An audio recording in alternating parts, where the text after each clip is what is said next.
Welcome to Amazing World Channel.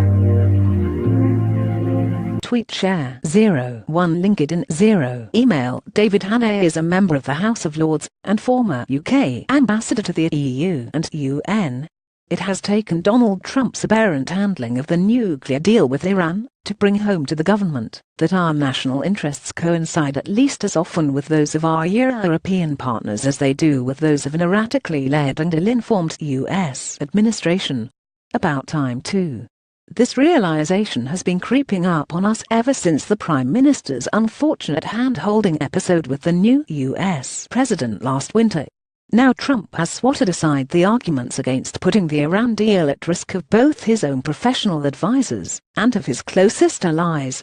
He has embarked on a course of action which could very possibly result in Iran over time acquiring nuclear weapons, and one which runs the risk of triggering yet another conflict in the Middle East, a region on which we continue to depend for imports of oil and gas, for a substantial portion of our exports, and to which we are particularly vulnerable from large migratory flows. But Trump's actions have much wider negative consequences for us than simply regional ones.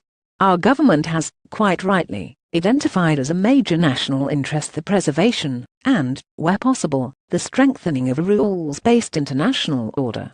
But here is the country we call our closest ally systematically dismantling that order, dropping out of the Paris Climate Change Accords and acting contrary to them, withdrawing from UNESCO, pulling out of the Trans-Pacific Partnership negotiations and seeking to renegotiate the North Atlantic Free Trade Area.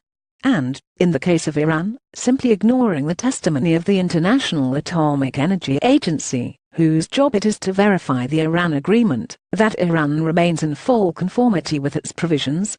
Hardly an encouragement to anybody trying to find a diplomatic solution to the tensions arising over North Korea's nuclear weapons program.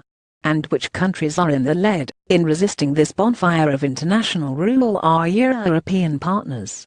All this surely ought to point up how sensible the Prime Minister was in her Florence speech to put so much emphasis on her pitch for a strong and unconditional new security dimension to Britain's relations with its European partners. How feckless those who sought to leave the EU in the first place were in failing to see how damaging that could be to our influence in an uncertain and rapidly changing world, and how utterly irresponsible are those who advocate ending our negotiations in acrimony and without a deal.